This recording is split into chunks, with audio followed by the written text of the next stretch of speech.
My name is Toby Brown, and I work for Strike 10 Entertainment. I'll give you a little bio here on our next speaker. If you're going to present information on a topic, you look to the professionals. The American Amusement Machine Association is the redemption industry's expert. Like the BPAA, the AAMA is a resource, advocate, educator, voice before the media, and a primary source for networking, bringing manufacturers, distributors, and suppliers together. We thank Tina Schwartz of the AAMA for her help in bringing this team of experts to us today. Your host panelist is Jim Shetman.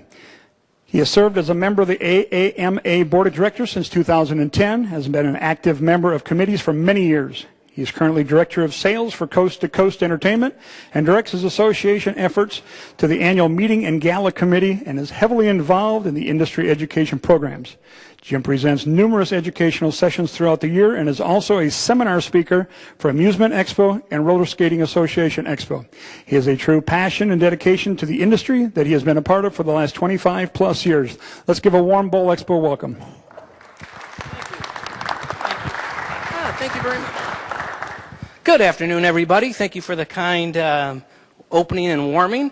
What we're going to try to do today is teach you guys a little bit more about what we do in our industry as far as games, merchandisers, and things like that.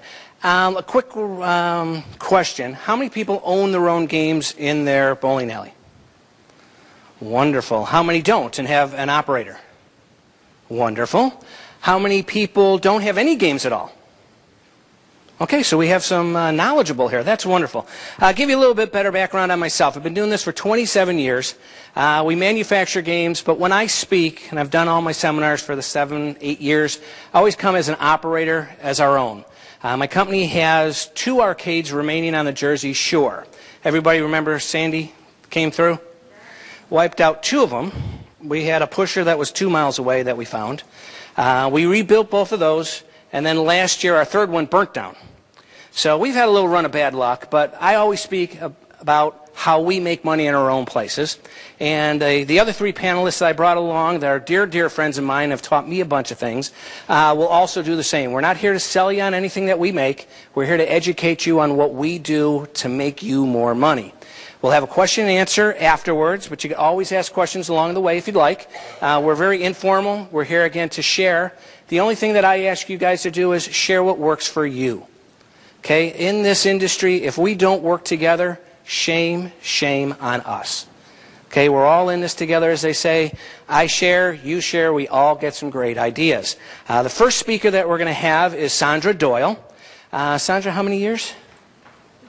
There you go. Our next speaker will be Todd Luthane from Baytech. Again, a veteran of 20? 15 years. And then I'll speak on cranes, and then we saved the best for last. Phil Scholler will show you some different ways to really market to the kids, to the parents, and really do a whole different level of what kids are looking for these days. They're much different than us. And we all grew up with Pac-Man, right? So we understand games. Kids are so much different. I'm sorry? My son here is 11, Colin, and what he looks for games is completely different than what we do when we were kids. So life has changed, and that's what we're going to be here to help you out with. So I'm going to hand it over to Sandra, and she's going to show you a little bit about what prizes and redemption counters are all about. Sandra? How's that? Is this working? Yeah, there we go, Jim. You had the magic there. Sorry. That's okay. So redemption counters and the tools needed to assemble your redemption counter to make you successful. Here you see neat and organized. You need to have stock shelves and showcases. Your bins and baskets need to be full, and you've got to pay attention to merchandising. For example, grocery stores. This is how grocery stores look. You don't find their shelves empty. You don't find them looking sad and neglected. You find them full and appealing, or else your customers will go other ways. Their prices are displayed prominently, and each item is clearly marked, just like your redemption counter needs to be.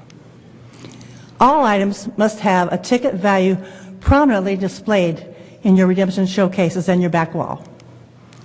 Again, the comparison between a grocery store and a redemption counter, or any kind of retail store. You have to know the prices before you buy something.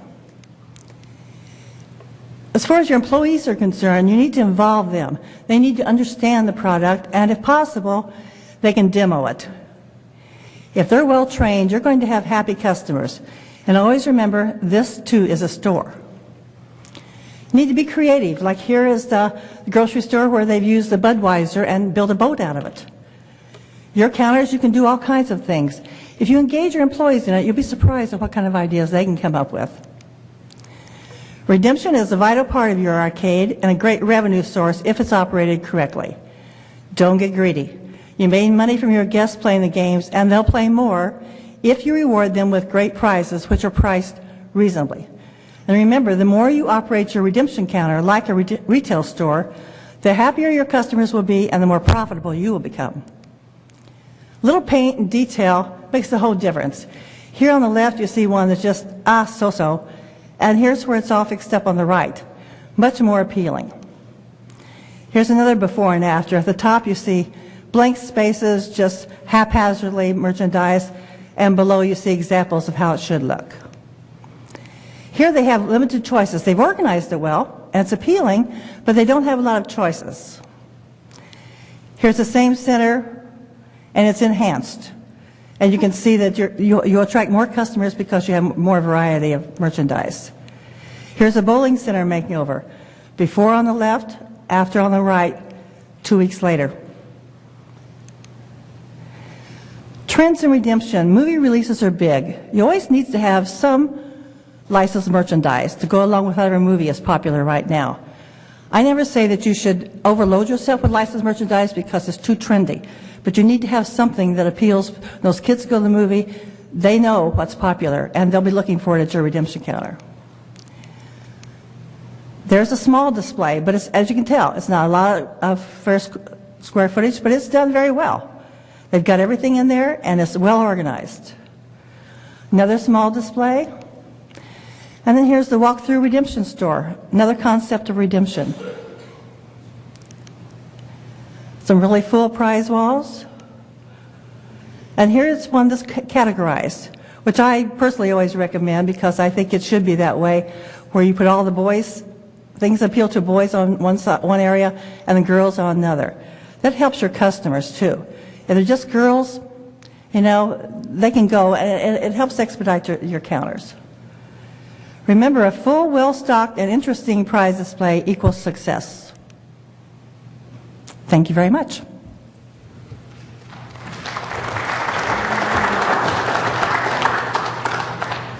Thank you. Now, will this work if I just turn it back down? You're like we are vice chairs anyway.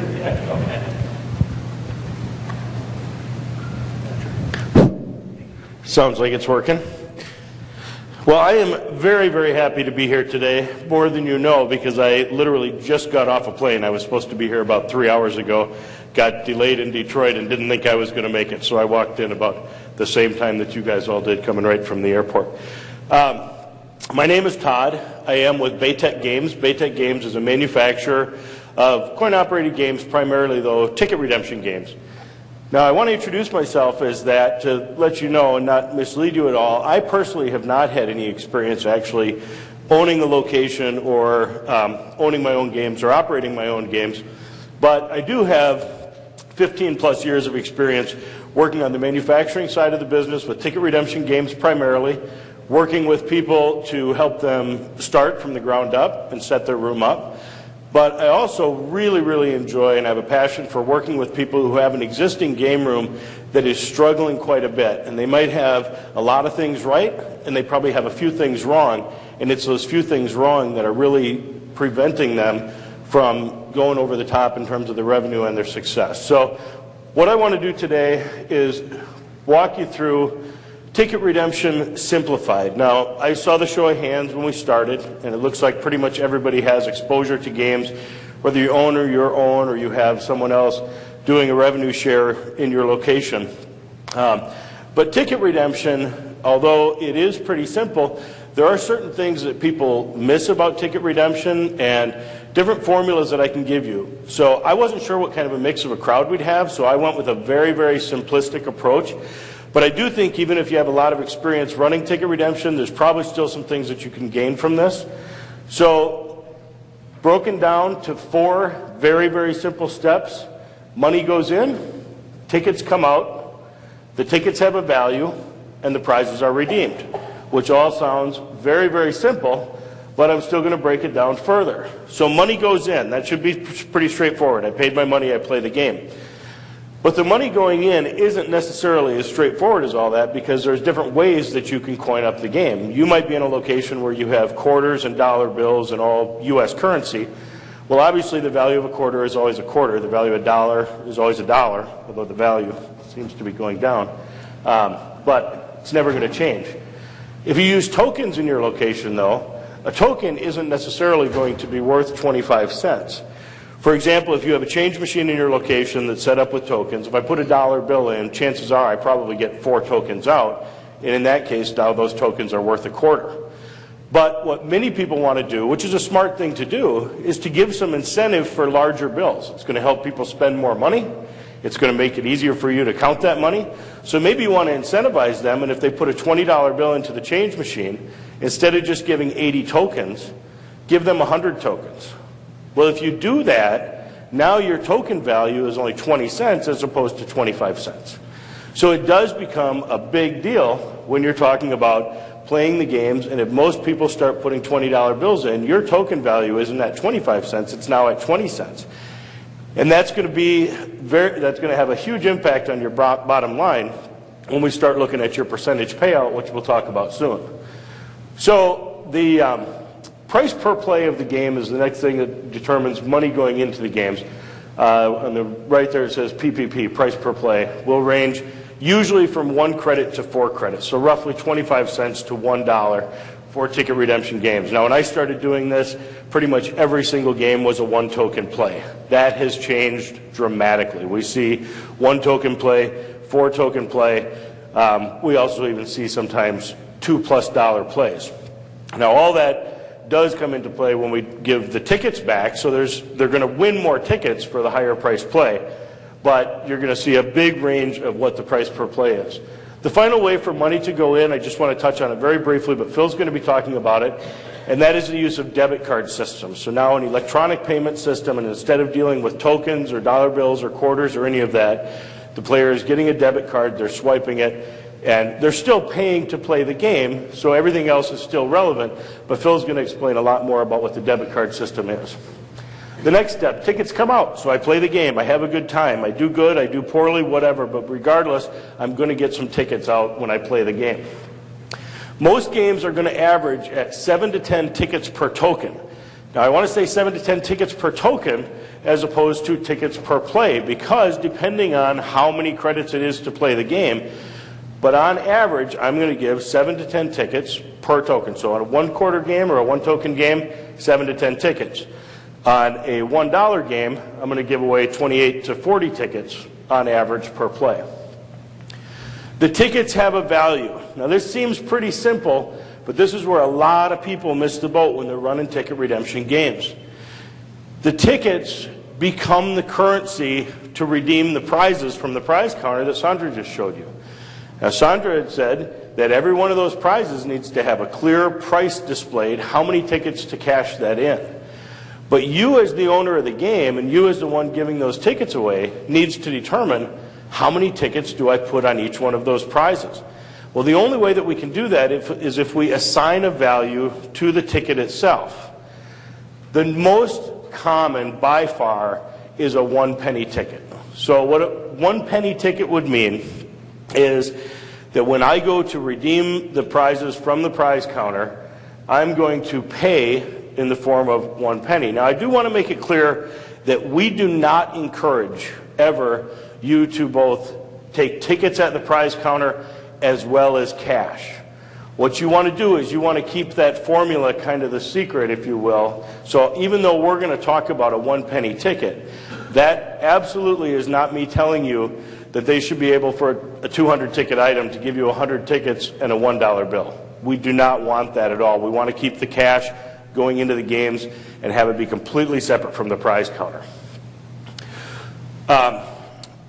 So prizes are redeemed. Now, there's 4 examples here, one with no markup and then 1.5, 2 times, and 5 times. This isn't rocket science here, but no markup, a $1 prize, 100 pennies. So therefore, I'm going to charge 100 tickets for it. If I want to do a 1.5 times markup, 150 tickets. So some people would say, well, that's crazy, Todd. Why would I want to do no markup at all? I'm not making any money. Well, you're absolutely making money because you made money when people played the games. And that's why people are coming there, is to play the games. So if we're talking that your token value is a quarter and your ticket value is a penny, and the average is that you're going to give, let's say, 8 tickets per token when they play that. So I just made 25 cents when they played the game. Now I gave them back 8 tickets. So I need to take that 8 cents off my profit margin. So my profit margin is that I made 17 cents for every 1 quarter that goes into the machine, or every token that goes into the machine. So realize you were already profitable when they played the game. So if you would look at this as no markup, then that would mean that for a $1 item, if I bought this for $1, I could put that in my prize counter, charge 100 tickets for it, and I'm giving a really good value to the player. When I started doing this, that was pretty much the formula across the board that everybody used, that there was no markup. Now, as things have changed, that has changed also, in that more common now is probably a 1.5 or a 2 times markup. You need to do that because there are costs associated with getting that $1 prize. You're probably buying it in bulk, so maybe you're not paying exactly $1, but there's still shipping costs, there's still storage costs. I have to pay an employee to stock the prize counter. So I think it's perfectly fine to take that $1 item and not just charge 100 tickets. Maybe I want to go with a 1.5 times markup and charge 150. Maybe I want to go with 2 times and charge 200 tickets. But the example at the bottom of the 5 times markup is, I see people make this mistake all the time, and I go into a location and I see outrageously priced items in their ticket counter. If you do that, you're just simply not giving a good value to the customers that are coming in and playing the games. What you want to be able to do is have a family come in and spend, in this example, $10 spent on games. So mom and dad come in, they give each of their kids $10. $10 goes into the change machine, and I would probably recommend giving an incentive, but we'll make the math easy. So there's no incentive here. $10 spent on games equals 40 tokens. That's a 25-cent token. Now on average, they're going to win 8 tickets for every token that they play. So straight math tells me that 320 tickets would be the average amount of tickets that somebody's going to have in their bundle when they played their games. They come up with a prize counter, they flop them down, or they feed them into the ticket eater. They're coming up with 320 tickets. So if we say that most people come to the counter with 300 to 400 tickets, if they're paying $10, which is about normal in a smaller room, in a bigger game room, the per person average probably goes up to more like $20. But what you want to do is you want to figure out your customers, how much are they typically spending? Are they spending $5 a person, $10 a person, $20 a person? And then do some quick math. You know what your ticket payout is going to be, and if you don't know that and you own your own games, you need to start doing that, because it's a very, very important thing. Every game has token meters on it, ticket meters on it. You have to keep track of that. And you have to keep track of it so that you can figure this stuff out. But if my average is $10 per person, that means most people are coming up with 300 to 400 tickets. I really want to make sure that I have plenty of prizes available in my prize counter for less than 500 tickets. Because what I don't want to do, although I really want that wow factor display, and those are some great pictures that you showed, and typically speaking, the things on the wall are the impact. That's the visual impact that people see. And almost always the prizes that are below in the counter are going to be your lesser ticket items. It all still needs to look really good. It all needs to flow together. It all needs to be marked. But don't fall into the trap of, well, I want to really impress people, so I'm going to buy all these prizes and have them hanging on the wall, and then forget about the small stuff. Because your average customer is coming up with only 300 to 400 tickets. So if they come up and there's virtually no selection for your average customer, they're not going to be very happy. Mom and dad certainly are not going to be happy when they just gave their kid $10 and they come up to the prize counter and there's literally nothing that I can redeem. And that's where you don't want to fall into the trap of the markup that's too big. You go at the 5 times markup, that $1 prize becomes a 500 ticket item, and virtually everything that you have is going to be over the average number of tickets that most people come up with. So moving on from that, I want to talk a little about games and how they relate to the ticket payout. There's different games that we can categorize in the ticket redemption segment. A play value game is usually going to be a sports game. Maybe it's a basketball game, a throwing game. Maybe it's an alley bowler. Most people know them as skee ball type games where I'm rolling the ball up into a target. But if that's the case, those games are giving me a lot of play value. They're giving me a lot of entertainment. Maybe the basketball game, I've got 60 seconds to shoot as much as I can. The alley bowler game, I've got 9 balls. I can take my time and roll them as fast or as slow as I want. But the point is, I'm being entertained by playing the game. So if it's a play value game, I can justify giving a lower ticket payout for that game. So we're looking for a 30% payout across the board. But that doesn't mean that everything is going to pay out the same. So I'm going to pay, relatively speaking, a much smaller payout on a game that's providing entertainment. The opposite of that is a quick play game. Now, a quick play game, the ultimate example, are what we call coin action games where the token is the play piece. So I'm dropping it through the coin mech and maybe it rolls down a ramp through a target or flies through the air through a target, but it's over that quick. As soon as I drop the token, basically game over. Other quick play games, games that have a button on them, you coin it up, hit the button one time, something happens, a light stops, a ball falls, but the game's over. With a quick play game, I'm not giving the player much mental satisfaction in terms of play value, so I want to reward them with a higher ticket payout. Now, kiddie and novelty games are both in kind of the medium ticket payout. Usually a kiddie game is one that's going to be for maybe the 8 and under crowd. So it's kind of a middle of the road ticket payout, 25, 30%, something like that. Novelty games are games that are still ticket redemption games, but they don't fall into any real category, where they're not super quick and they're not super slow either. But your overall target payout should be about 30%. So these are some numbers, off a sample revenue report, but Big Bass Wheel, which I would call somewhere between a novelty and a quick play game, but at a high revenue number.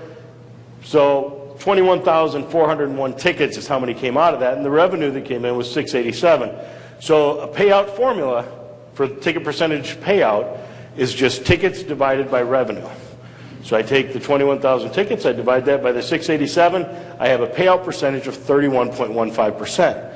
Now the only way in your arcade that you can do that is if you have established and stick to a value on your tickets. So give them a value, whether it's a penny or 2 pennies, I don't care. But in order to figure this out, you have to know what the value of it is. And you also have to know what the value of your token is or your play piece, or how much does it cost for 1 credit if it's swiping of a debit card. Once you know what your ticket value is, and once you know what your coinage value is, now you can figure out the payout. So if you look at another one, Ice Ball, for example, is a alley bowler type game. So that one, if we look at it, play value game, low ticket payout, 14.26%. Super Shot is a basketball, 10.4%. These are real numbers, and these are numbers that we in the industry are perfectly okay with to see that fluctuation from a percentage payout. Because what happens is when I take the overall and look at the total at the bottom, I see the number of tickets, I see what my total revenue is. Well, look at my payout percentage is 29.7%. So it's perfectly in line with what I want to be. I have an overall room average of about 30%. Now what that means is we're giving that value back to the player in the form of prizes that they'll ultimately get from the prize counter. So I'm making 70% theoretically, and I'm giving away 30%. Just to wrap this up, I want to go into one other thing, and that's game categories. Sports games, pretty much self-explanatory, skill-based, often competitive. That's the key with the sports games. Alley games are a play value. They're a staple. You find them in almost any ticket redemption center. And a lot of times when people see that wall of alleys, or again, people call them skee balls, but they see that and their mind instantly goes to, aha, they have ticket redemption in there. So put those in a visible place. Also, put the prize counter in a very visible place as well. You want in your bowling centers, you would love to be able to have it where maybe they don't even see all of the games you have, but you want your prize counter to be seen by every single person that walks into the building. So if you're new construction or if you're going to be redoing some things, always be aware of the placement of the prize counter, that everybody should see it. Whether they intended on playing games or not, sometimes the prize counter will encourage them to play games. Novelty games, mid to low play value, quick play we talked about, kiddie games.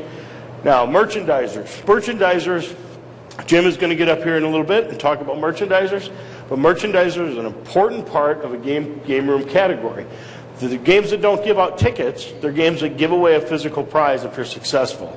So it could be a crane game, it could be any number of other skill-based games that are out there. But if the player wins, they win the prize, but most people end up leaving empty-handed, or many do. Video games, driving games, shooting games, sports games. Now, just as an interesting note here, when I first started in this business, a typical game room mix was about 80% video games, 20% redemption. That has 100% flip-flopped, and sometimes the video number is even smaller than 20%. Most of the games in the game room now are going to be ticket redemption games. That's good for me since I sell ticket redemption games, but the reality is that video games, the home console games, have come so far, and that's an experience that people are usually getting at home. Ticket redemption, on the other hand, when done right, with the right mix of games, with the right prize counter, with the right payout, by using these very simple formulas, is an experience that you'll never, ever be able to recreate at home, of playing the games and then that instant gratification of leaving with a prize. The internet can't hold a candle to it. I mean, even if somebody could win prizes on the internet, they have to wait for them to come and get shipped to them. So ticket redemption is really in a pretty good spot. The last one here, game mix. This is just a sample, but it shows you that what we really like to see is about 20% of the games being novelty, 20% quick play. Don't go too heavy in any one category. The one that's hard, really hard to get away from is the quick play. And the reason that it's hard is the temptation of revenue. Quick play and novelty games are usually going to be the top of the charts revenue earners. So if I'm saying, well, geez, I'm starting over, I want to build a whole brand new game room, what are the best earning games? If you do that, and you say, I'm going to afford 15 games, so I'm going to take an average of other people's revenue reports, what are the best ones? I can guarantee you're going to end up with about 80 to 90% novelty and quick play, and you won't have enough variety to be successful. So use this formula and say, okay, I'm going to limit myself to 20% novelty, 20% quick play. 10 to 15% are going to be alleys, 10 to 15% sports, 10 to 20% kiddie games. And then we do need to have 10 to 20% merchandisers, that instant win, and then about 10 to 20% video. And I've seen some people say, well, you know what, I'm going to go without video, or some people want to do that. But this is really important, to have a mix of games, and don't just go off of other people's revenue reports when you put your mix together of what you're going to buy. So that's all that I have. And Jim Chapman is going to come up next. Oh.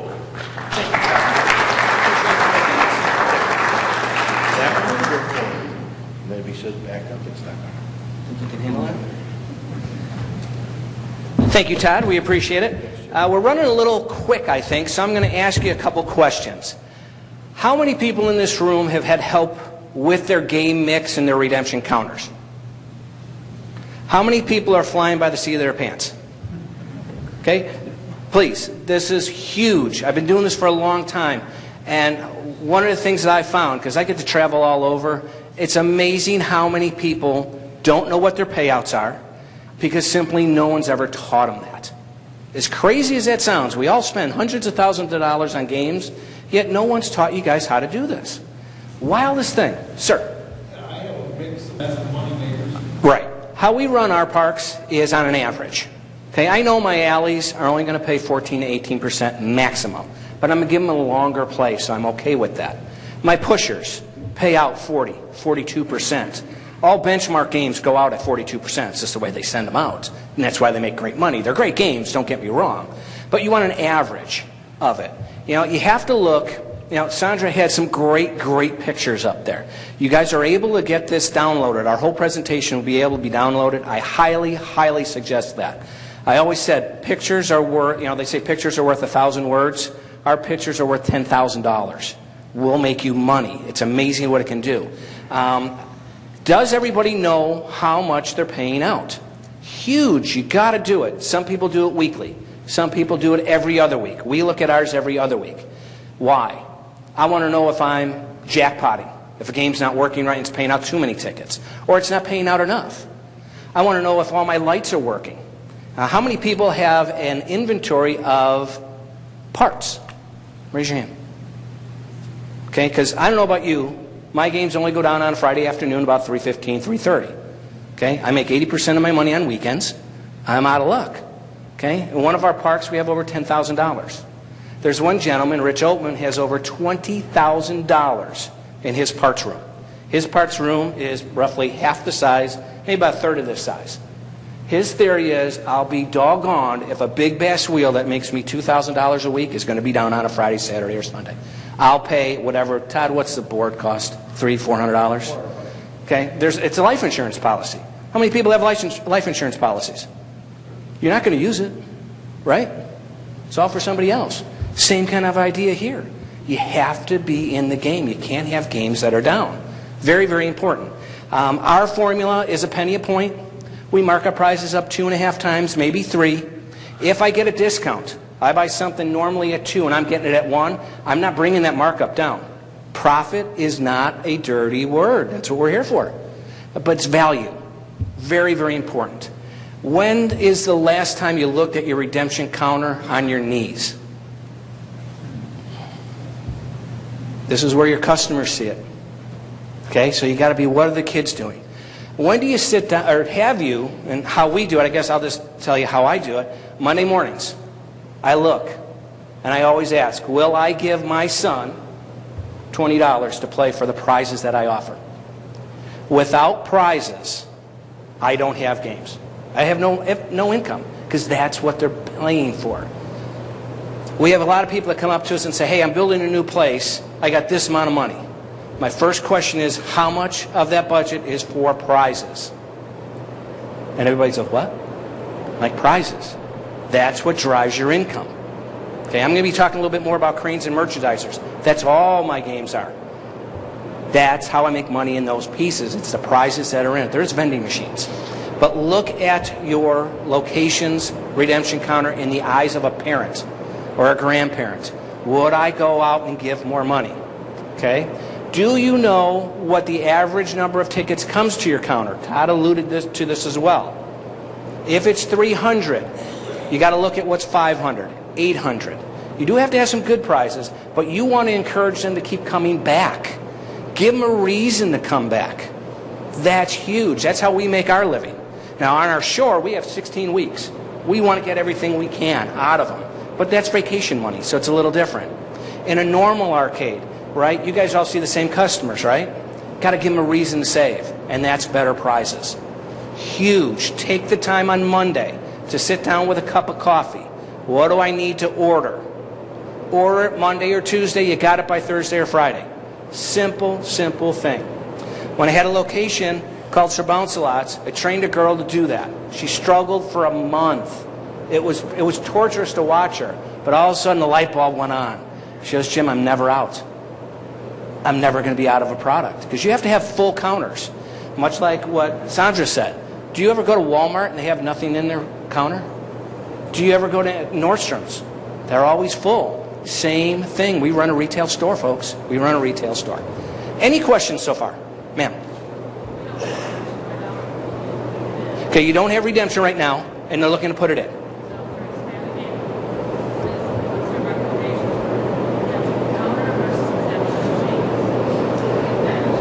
How many games do you have? How many games do you plan on having? How many?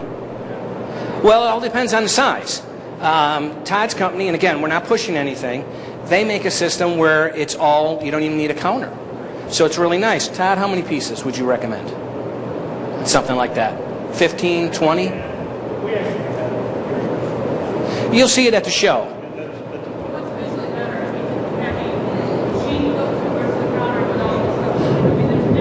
I like a counter. Sir? Counter? I want interaction. Well, let me ask this. Yeah, this is very, very important because a lot of people don't know. The people that have their own games, how much revenue, percentage-wise, is that to your whole pie? Anybody? 10%, 20%, 30%, 40%, 30%? Okay. Huge. There's a place in Chicago, 60,000 square feet, indoor amusement park, $6 million location. Games make $2.4 million. 180 games. $2.4 million. A third. Okay? It's huge. Because again, Todd alluded to it. They can't play it at home. They got to come in. It's interaction. It's really what it comes down to. It's kind of like, hold on one second, sir. It's kind of like Cheers. When Norb walked in, what did everybody say? Norb! Same kind of thing that you have to do with your kids and your parents. The parents huge too. Parents will play games. Again, like I said earlier, we all grew up on games. Give them a reason. Now, in most of these parks that I've been in, they're giving the parents a reason to save. Toasters. Okay? Huge. Ladders. We're on the Jersey Shore. John's opening up on a Sunday. Walking with Sunday paper. He's there a little early. Opens up the doors. Guy walks in. He's like, oh, wow, I'll be right with you, sir. I'm just opening up. He goes, no, don't worry about it. He's looking. What does he walk to first? The redemption counter. Okay? He's got tickets. He's going to start spending. He's looking. John walks over and says, sir, can I help you? What are you thinking? He goes, you know, there's just nothing here.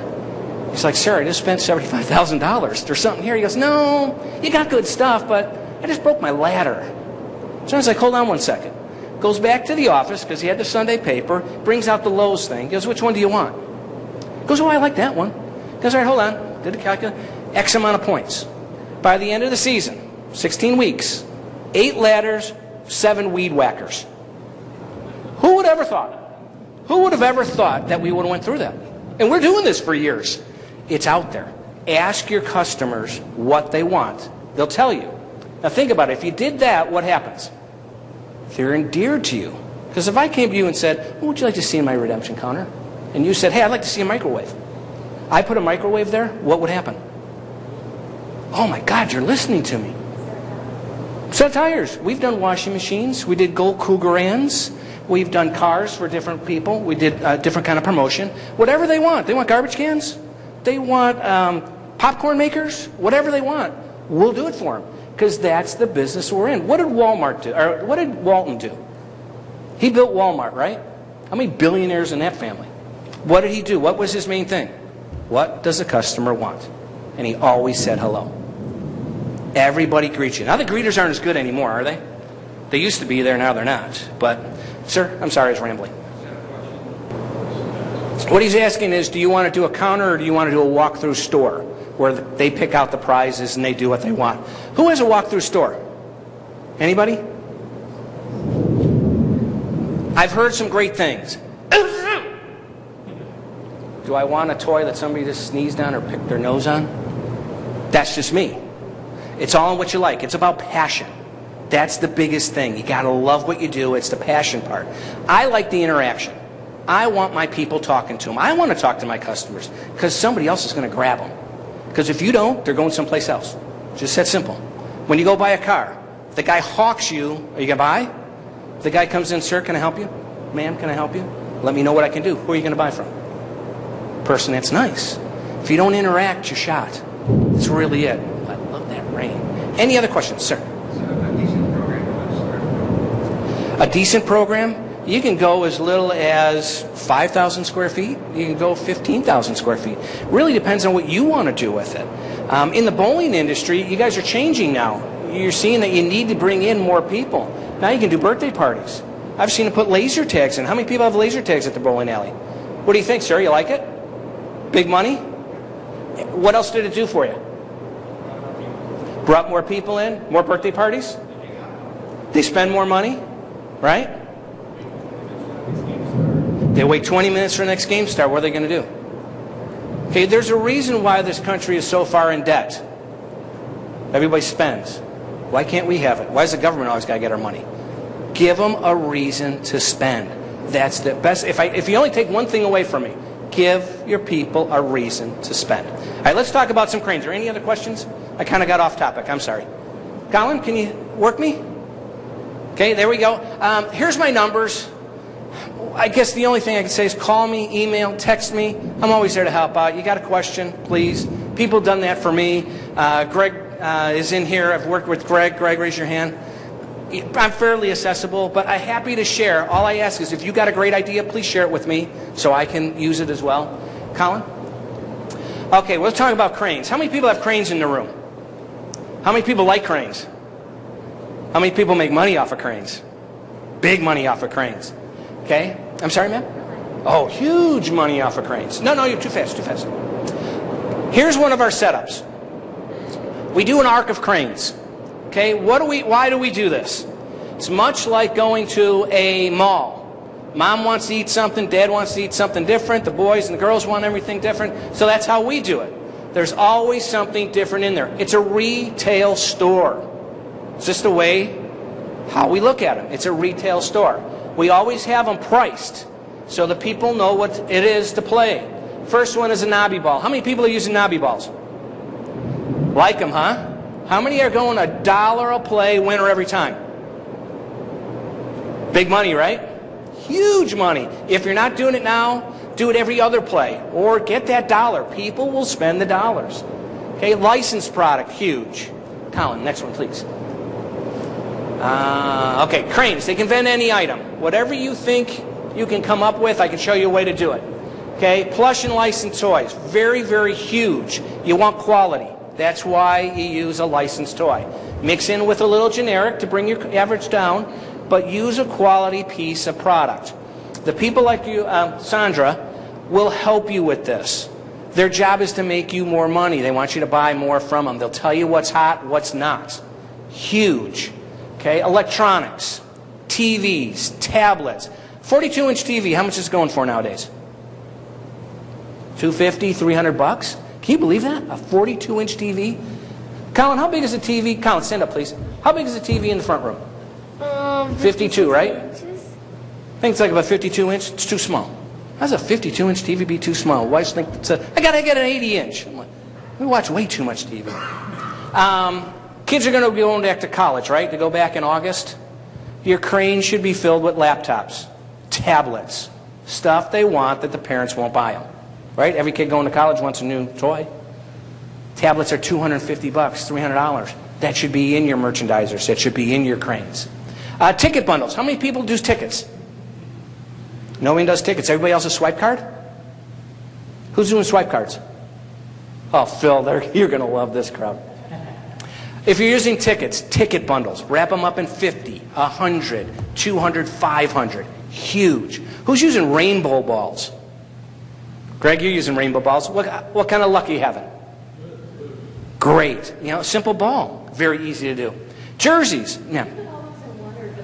No, you want to do individual ones. It's kind of like a kid. You know, dress them in one outfit, and then the next one's got a different outfit, and the next one's different. So have multiple cranes.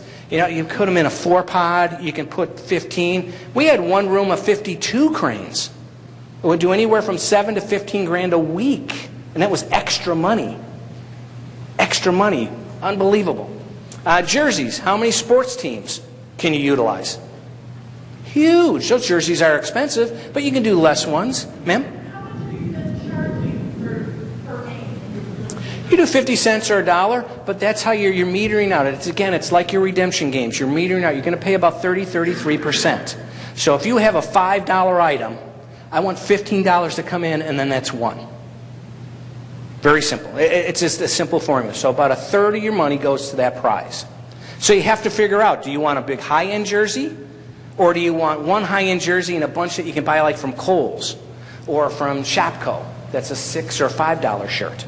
Hats, anything like that. The kids will play. Now you got to remember, these kids are savvy. They know what things cost. They know if they're getting ripped off. So price it accordingly. They know that they aren't expect to win on 50 cents a $100 jersey or a $300 baseball bat. How many people realize that baseball bats are $300 now? Bats. A baseball bat, $300. I can't believe it, but I'll put it in my cranes. Well, this is funny. How much is the racket you wanted me to buy earlier today? 205, I think. $205 for a tennis racket. He's 11 years old. Thank goodness he's an only child. He'll probably get it. It doesn't even come with strings. Well, he's only got 2 arms, so yeah, third for a backup. Everybody's got to have a backup. Jewelry. Jewelry's hot and cold. If you get a good supplier, very good. It's amazing how many little boys are buying for their mom a little "I love you" pennant, or a little necklace of something like that. It's even more amazing how 5th and 6th graders are buying for their girlfriends.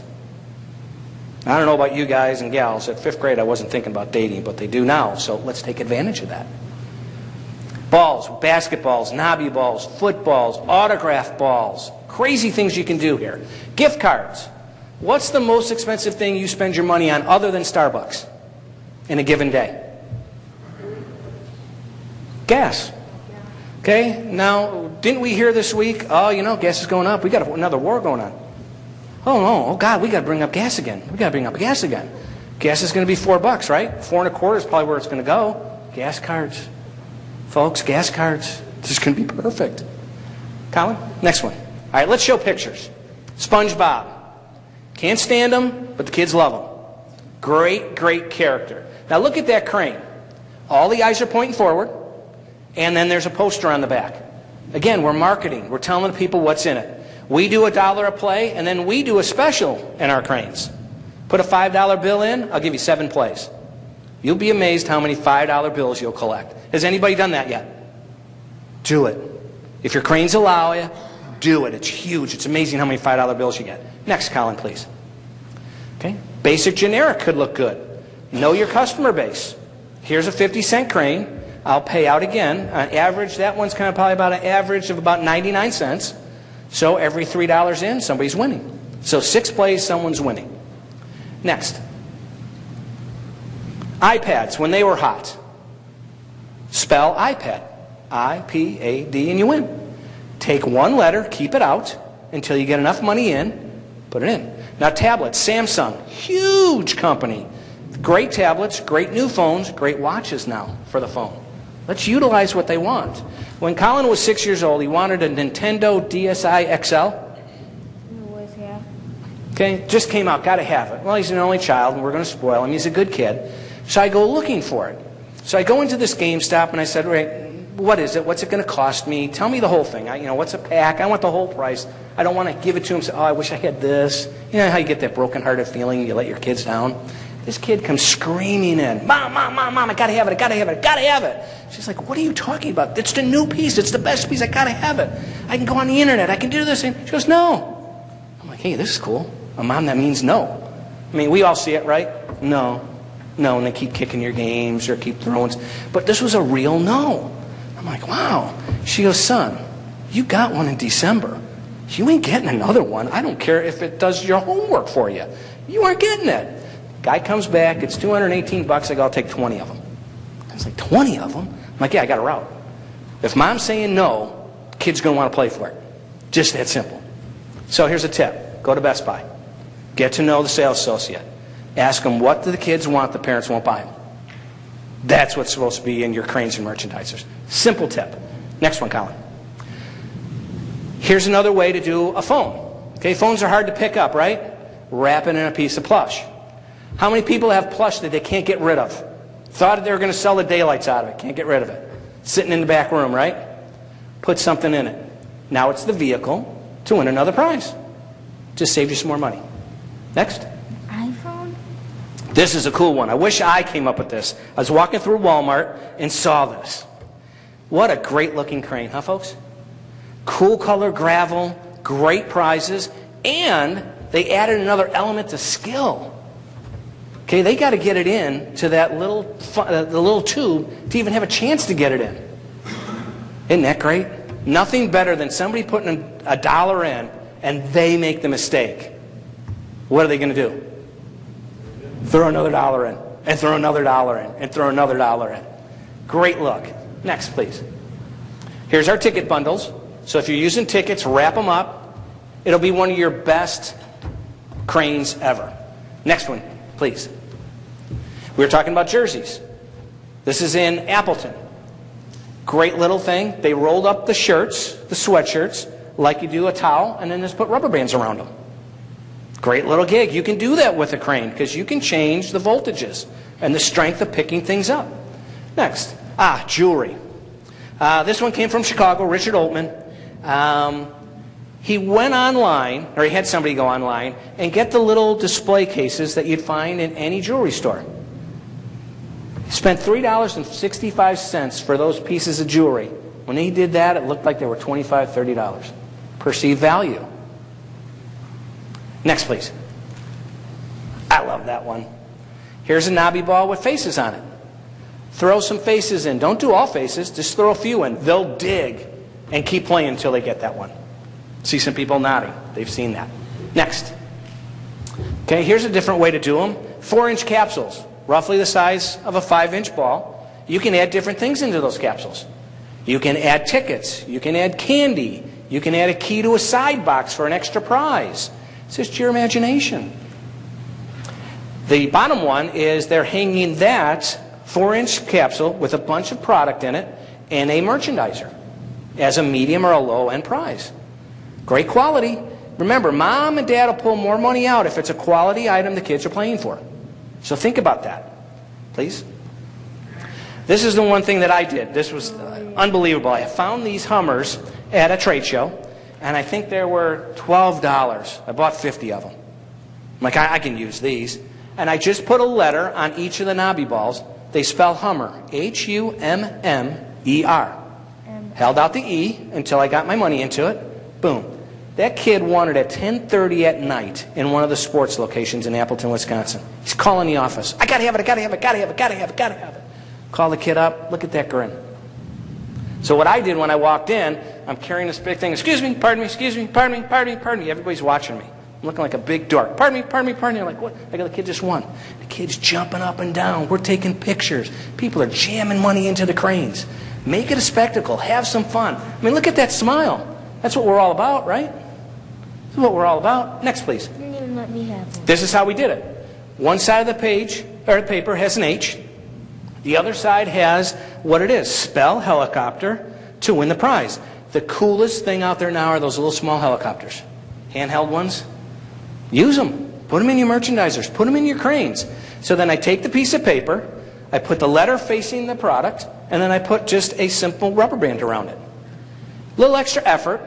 My crane went from 200 to 600 a week. I'll take that extra little effort, right?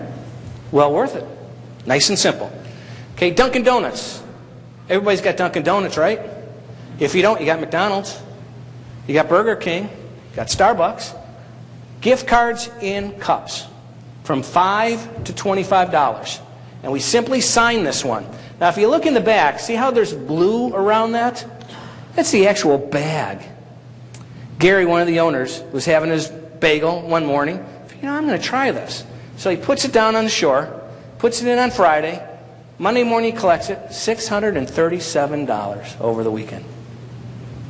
Pushed me over with a feather. I'm like, what did you do for the sign? He goes, that's the old bag, Jim. Just gave it a try. Yes, ma'am. Do these companies give it to you at a discount? Some do, some don't. Starbucks usually charges you. When I did my McDonald's one, the woman's like, why do you want 200 gift cards? And why do they have to be in 5 and 10 and 25s? I said, I'm in a mall. I'm going to do this. She goes, I'll give you anything you want for free. You're promoting me. So it all depends. Now, if you don't want to use that, you can use any one. Now, you can fill that up with tickets. You can fill it up with a free pretzel. Okay, you guys give away pretzels at your place, right? They're real, real salty, right? Why are they salty? Make you drink beer, right? A little margin in beer, right? Why don't you give away something like that? Give away an appetizer. How about giving away a pizza? What's a pizza cost you? $2.50, right? Pepperoni on it? You charge what? 12, 15, 16 bucks? There's value there. And what are they going to order? Pop. They're going to order an appetizer. And they're going to tell all their friends, I just want a pizza. Best thing to do. Here's a Lucky Cuppy. Here's another company that did something different. They put little headphones in there. They put nanos in there. They got creative. Don't use a styrofoam cup. Picks it up every time. They'll clean you right out. Next, please. Piñatas. How many people deal with any Hispanic companies or people? Okay, piñatas. cut the little belly open, put one little sticker in there that wins the big piñata. All the other ones, put a couple pieces of candy in it. Something unique, something different. Great little crane, probably a $400 or $500 a week crane. Next, Colin. Split your crane in half. Balls on one side, plush on the other. Hello Kitty on one side, Smurf on the other. That way you get everybody. Next, please. Play to you win cranes. Huge, huge, huge. $2, $3, $5. There's a guy in Gaddy's, small little town in Tennessee. He goes, Jim, I got tired trying to do percentages. I made my life easier. 50 cents, or no, $1, $2, $3, $5, play to you to win. Tripled all my numbers. Now I have no headaches. All my customers are happy. They win every time. Life is good. Took me a little bit more to find the prizes. He goes, but man, life is good. Life is good. So think about putting that in your place. Yes? Movies. Sandra tapped on it. What's the hottest movie? Get the plush. Only get a little bit of it. Don't go too long on it. Keep it thin. A little easier. But take advantage of what's out there and what the kids are going to see. Yes, Colin? Stick with about 30%. Absolutely. Absolutely. 30 is the way to go. And the same thing when it goes to your redemption counter. That's the sweet spot. That's where we make the most money. 33, 34%. We'll do our changers. We'll put a changer in the back and give them a little extra for it. So when you get the people in and they realize they're getting more money, then they look around like, I might get caught. Or you have somebody that comes in all the time, say, listen, it's my VIP one over there. Can you give you a little extra? Thank you for coming in, Mr. Johnson. It gives them a feeling that they're getting something because you're making money on the markup on the product and you're making money on the games. It's a good thing. Here's a little setup. We use a side box where the kids can win keys out of either three of these things. Put a key in your candy crane, put a key in your egg capsule, and put a key around one of those Hello Kitties. When they get the key, they win a prize. A little something different. Don't have to spend a lot of money for those prizes. Could be basketballs, could be a stuffed animal, could be headphones, could be anything. But now you have three pieces of product going off of one unit to maximize your dollars. Next, please. Okay. Why do we have cranes? So we want to make more money. They can't play it at home. Okay? Any questions? Sir. Cranes will run anywhere from $1,700 to $8,000 on some of them. But your average crane is going to be about $1,700 to about $2,400. Depends on the features you want. If you want a dollar bill acceptor on it. The size of them, they're usually 31, 38, 42. There's some that are two-player 60s. You'll see some of these on the show floor, so you get an idea of them. And I tell you what, the more you put in, the more you'll make. 3, 4, 5. Don't be scared of these, because you can program them to make yourself money. Sir? After this is over, I talk too much, as you guys can see. I care about what we do. I need to hand off the Phil. Afterwards, please stop by. We're going to also do drinks. I was supposed to do this before. I'm a mess, aren't I? Okay. We'll figure this out. I'm sorry. I start talking and I just get too crazy. I need to take a step back. Phil Scholler, great guy, is going to talk to us about his company, or Card Swipes, and things, how to work that end of the business. I never introduce you right, and you're still treating me as a friend, and I really, really appreciate that. Thank you, folks. Here's Phil. You know, we should reverse this. You put the boring stuff at the end when everybody's like, oh, God, get me out of this room, please. But yes, I'm going to talk about point of sale. And all of the software stuff that has to kind of tie all this in together. And welcome to Central Florida, by the way. You just experienced Rain 30. That's what we have here every summer day, about 3 o'clock, Rain 30. But yeah, today I'm going to try to unpack in the next few minutes some system tools that are available to you out there. And I love this audience because here we have a gentleman who's thinking about getting into redemption, and you have to know that there are tools out there to manage that properly. And you'll see why in just a minute. So, trying to put together a presentation today about getting a class of tools together that you guys can use to optimize your business. Before I go too much further, in this room, 50 games or more in your bowling center. 50 games or more. Okay. Let's say 30 games or less. All right, this is perfect. This is perfect. This is for you. These systems are for you. And you've heard a little bit of the speakers touching on what I'm about to talk about. And it's not just the card system. It's a compilation of point of sale, redemption management, attraction sales. Our systems can be the glue that ties all of this together to ensure one thing, and that is to ensure that money goes in your cash box, and a lot of it. The problem with facilities that are so big, some of these bowling centers are 50,000 square feet, 100,000 square feet, and you've got profit centers running under this roof that are not all tied together. And what we want to present to you is the fact that there are systems out there that can give you a cohesive tool so that at the end of every day, you will know the health of your business. Is it good? Is it not so good? You can absolutely tie in food and beverage sales, bowling sales, redemption game sales, and other attraction sales all into one system, so that at the touch of a button, so to speak, your fingertips, by way of a smartphone, a tablet, if you're sitting in the comfort of your home, you will know to the minute what your sales are and the health of your business. Very, very important that you guys really talk to the suppliers out there, including our company, Embed, that produce these types of systems. That we come in kind of the back door when you put a game room in, or you start to develop your redemption management, redemption game area. As you start to develop that, you will always have the need for a better way to manage that. So, oftentimes, does this thing have a little pointer? Doesn't, does it? Little pointer?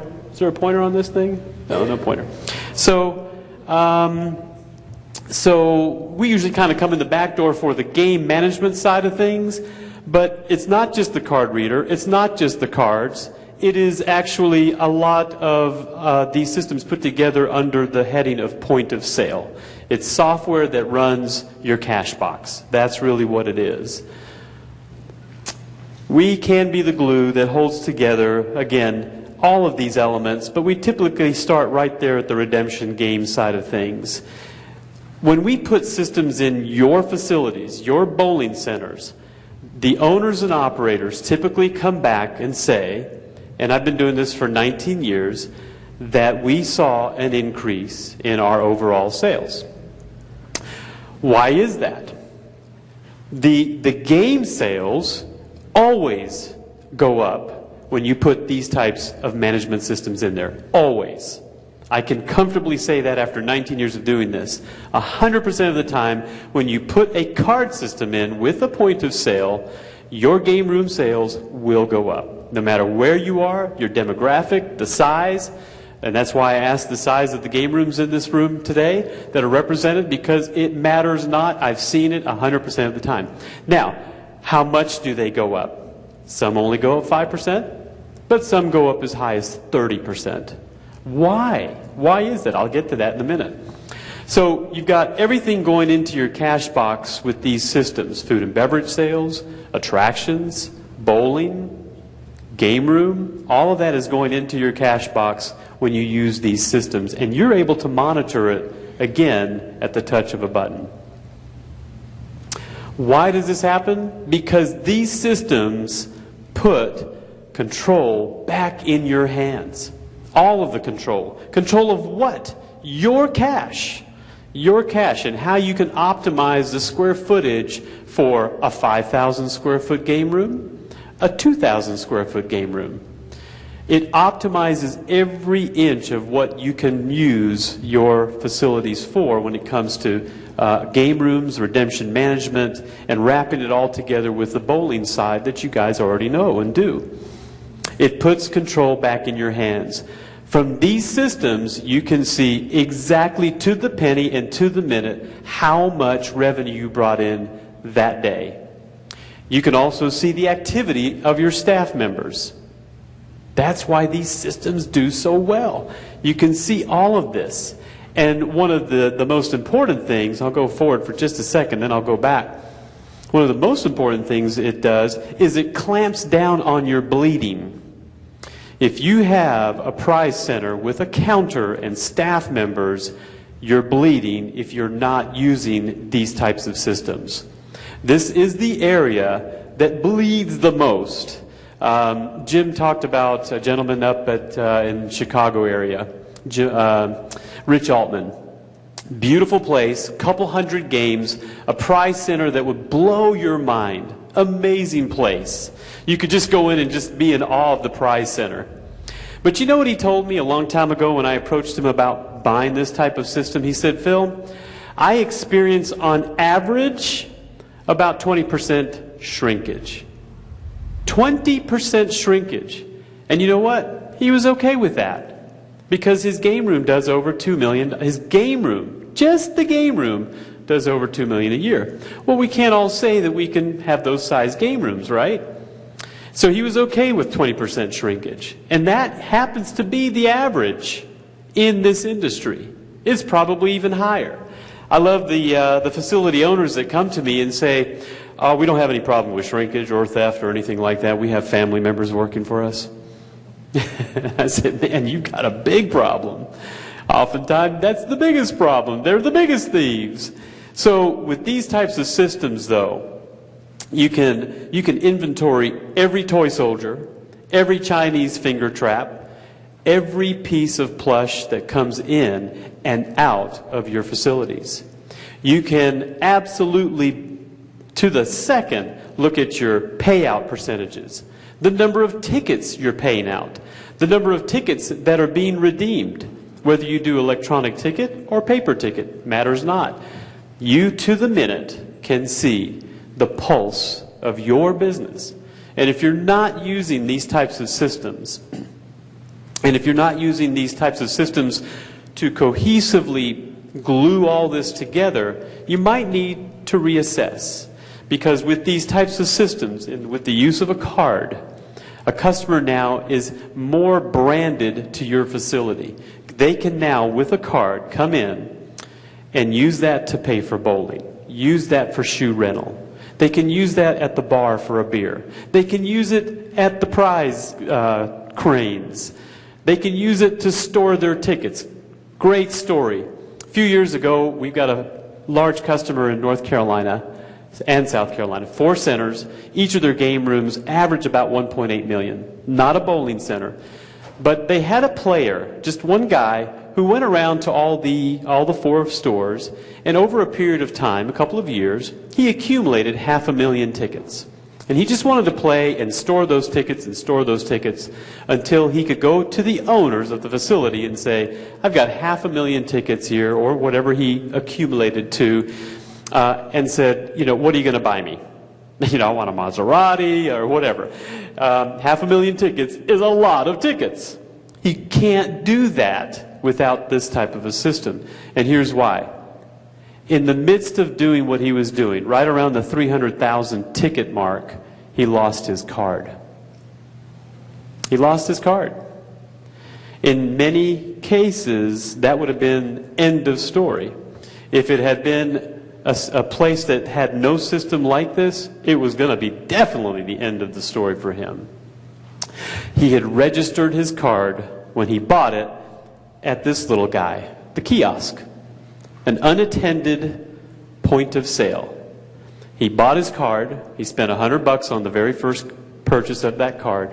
He entered his information, and from that point forward, his card was registered. So when he lost it, he reported it. The owners had a staff member simply look it up, make a new one, and he was well on his way. He was well on his way to that 500,000 mark. And finally, one day, he cashed it in.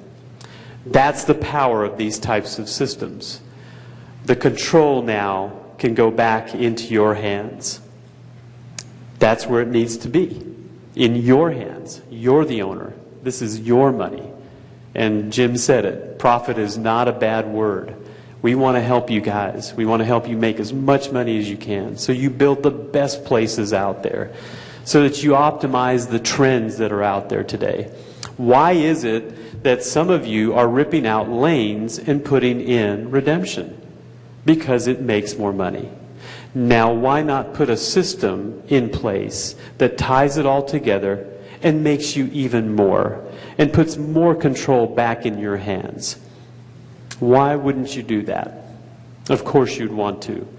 So I highly encourage you at the show, Wednesday and Thursday, come check us out.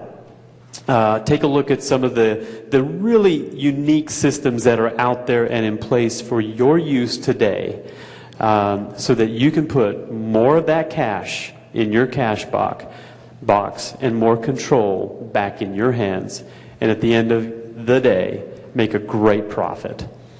I'm wrapped up. I've landed this plane. I think we have an announcement for something that's going to happen right after this event, right? Thanks, guys. I hope you enjoyed it.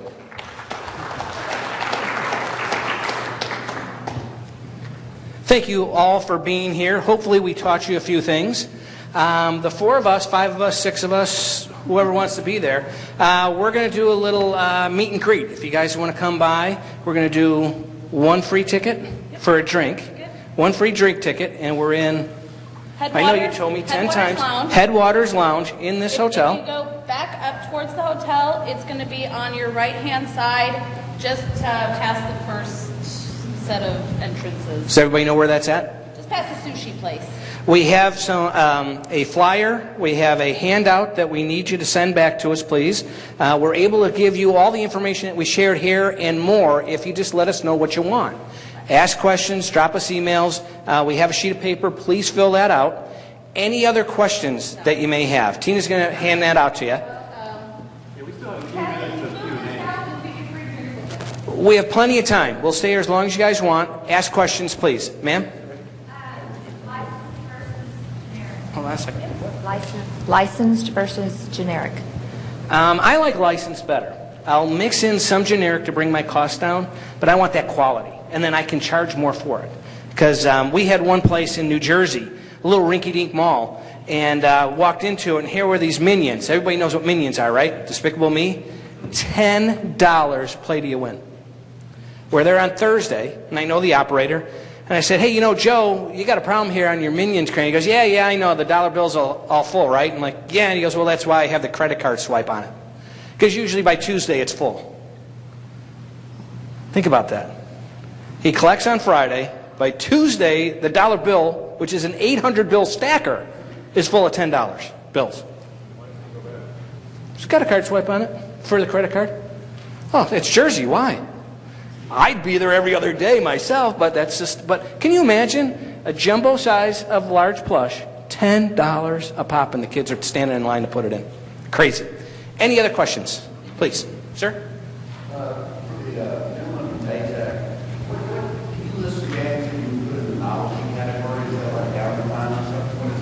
Yeah. So the question was, if anybody didn't hear it, what games would I put in the novelty category? I would say absolutely Down the Clown, Milk Jug Toss. We've got a new one that just came out, Sink It. We'll have that on the showroom floor. I'd put that in there. But I would even go so far as to put a game like Big Bass Wheel in the novelty category. I mean, some would argue that Big Bass Wheel is a very fast play game. And it is, but by the time somebody gets up, pulls the handle, I mean, it might take 15 or 20 seconds. So it's not a super quick play.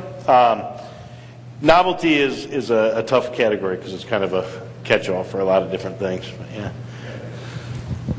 What else we got? We still have plenty of time. And you're not doing all right. And yeah, we got the doors locked. Hold on one second. 5,000 square feet, 25 games. Just give me a ballpark figure of what that's cost. Okay, the question was 5,000 square feet, 25 games. How much is that going to cost me? You know, when I first started doing this, I would tell people to use, generally speaking, I'll dodge the number part first. Take square footage and divide that by 40, and that would tell you how many games you could fit in there. That number is more like about 50, 55 square feet per game now. Things are getting bigger. And I would say, you know, probably $8,500 would be on the high side per machine, and an average probably about 7,000. 5,500. Figure another 35, 40 per year redemption counter. Okay. Don't balk at that for the redemption counter. You got to have prizes. That's why they play a game. Very, very important. I'd rather spend more money on prizes than I will on game systems. Right. You got to get in there and say, wow, I want it all. That's where you make the most money. Jim touched on a great point before, which was I would rather have mediocre games and great prizes than the other way around. And I work for a manufacturer of ticket redemption games, and I couldn't agree with him more. It is important to have great games, but it is ridiculously important to have great prizes. And I can put together a mix of games that don't have to be brand new. Used games, they're in abundance out there. It's easy to get them. And putting that whole mix together, so that's why it's really hard to come up with a number off the top of my head to say what you should have, but I think Jim's pretty close from... Yeah, and there's you know, financing available. Used is absolutely available, and don't be afraid of it. I mean, realize buyer beware, but don't, for the most part, don't be afraid of it. Yeah. Get to know your games. Know your games, know what they're supposed to do, know when they're working right and when they're working wrong. If you see somebody struggling at the game, it might be that it's broken. It might be that they don't understand it. But I see people make that mistake over and over and over again. They fill up their game room, and they really have no idea what the game is supposed to do, so they couldn't tell you if it's working right or wrong or whatever. But also, if you're on a debit card system, make sure all your employees have a staff card. If you're using tokens, have a pocket full of tokens. If you see somebody struggling or looking or they're not sure if they want to play it, coin it up for them and say, here, let me show you how to do this. And then now you've trained that person how to play that game. And it shows that you care about your business. It shows that you're invested into it. And if it can't be you, we're all busy people. If it can't be you, hire some people to work the game room and really be out there, promote games, promote the fun, have them be able to show somebody what to do, and then know if a game isn't working properly. And they can have a little bottle of spray cleaner and a towel and be cleaning as they go when they're working the room.